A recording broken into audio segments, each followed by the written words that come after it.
vamos ao nosso estudo. Olha, quando a gente entra nessa área da mediunidade gratuita, nos faz lembrar, não tem como, de Chico Xavier. Primeiramente, o que o Chico Xavier fala sobre mediunidade. Segundo ele, mediunidade na essência é afinidade, é sintonia, estabelecendo a possibilidade de troca, de intercâmbio espiritual entre as criaturas que se identifiquem na mesma faixa de emoção e de pensamento. Em outras palavras, mediunidade ou canalização é a prática de poder mediar a comunicação entre os espíritos dos mortos e pessoas vivas. E tem também de pessoas vivas para pessoas vivas. E também pessoas vivas para os mortos. Eu estou aqui só invertendo. Os praticantes são conhecidos como médiuns. Chico Xavier, Francisco Cândido Xavier, mais conhecido como Chico Xavier, foi um médium filantropo.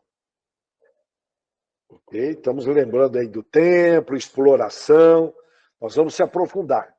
Foi um médium filantropo, portanto, ele praticava o amor e a caridade, porque o amor é a caridade em movimento, a caridade é o amor em movimento. E foi e continua sendo, porque ele está trabalhando no plano espiritual, um dos mais importantes expoentes do espiritismo.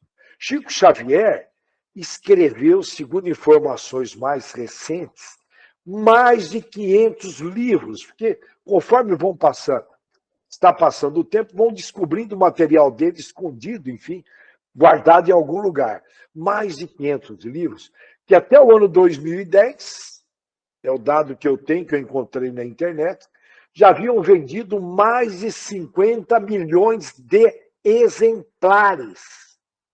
Eu vou repetir, mais de 50 milhões de exemplares. Ele nasceu em 2 de abril de 1910, lá em Pedro Leopoldo, Minas, e desencarnou no dia 30 de junho de 2002, em Uberaba, Minas Gerais também. A mãe de Chico Xavier faleceu quando ele era um garoto, com apenas 5 anos de idade. Pouco tempo depois, ele começou a se comunicar com o espírito da mãe. 5 anos, olha bem. A mediunidade trouxe sérios problemas para ele, imagine, hein? Ele virou motivo de acusações, de chacotas, piadas. Hoje um termo mais moderninho chamado de bullying. Dá para imaginar. O pai de Chico chegou a pensar em colocá-lo no hospital psiquiátrico por causa da sua mediunidade. E ignorância, ingenuidade, eu não vou entrar nesse campo, eles não sabiam ainda o que estava acontecendo. Isso sem contar que ele foi chamado era de se esperar, endemoniado, quando contou que conversava com os espíritos. O primeiro contato com o espírito Emmanuel ocorreu em 1931.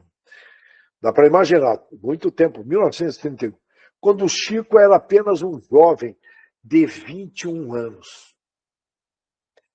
Em 1932, já com 22 anos de idade, o Chico lançou o livro Parnaso de Além Túmulo, com poemas psicografados de grandes nomes da poesia brasileira. Um dos autores brasileiros psicografados que o Chico recebia foi Humberto de Campos. Foram 12 obras de contos e crônicas escritas em nome desse escritor lá do Maranhão, Humberto de Campos. O curioso, olha aí o dinheiro, o poder, dinheiro, o sexo, aquilo. São as 3 palavrinhas que levam muita gente.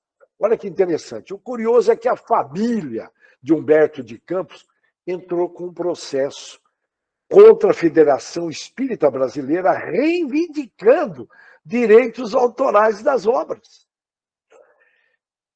Bom, Ele psicografou mais de 500 livros, mas sempre cedeu todos os direitos autorais dos livros, com registro em cartório, para instituições de caridade. Eu deixo uma reflexão. Que religião que faz isso? Pega lá o exemplo de Jesus expulsando os comerciantes, dando exemplo. Mesmo assim, tem pessoas que têm dificuldade, eu digo aí autoridades religiosas com mediunidade, têm dificuldade de entender o recado de Jesus. Foi um dos poucos momentos que Jesus pegou firme, com muita energia, aqueles comerciantes das obras religiosas da época. A obra mais vendida do Chico Xavier é o livro Nosso Lar, com mais de 1 milhão de exemplares vendidos.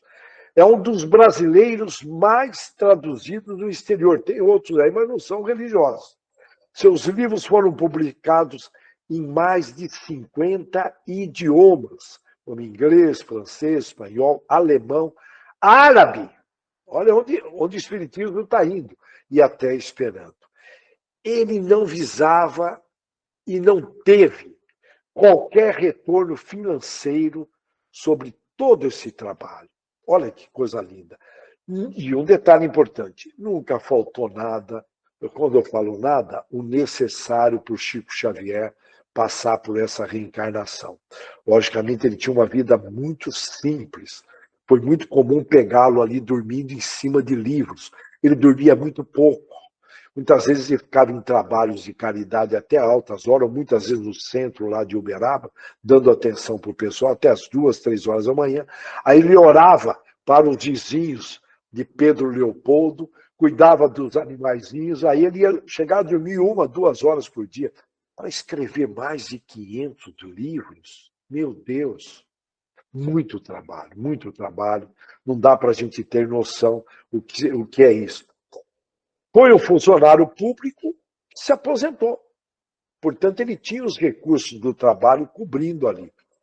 Teve, ao longo desse tempo todo que ele passou, diversos problemas de saúde. Catarata, labirintite, hérnia de disco, angina, problemas de próstata. Mesmo assim, ele manteve-se na ativa no trabalho durante toda a vida.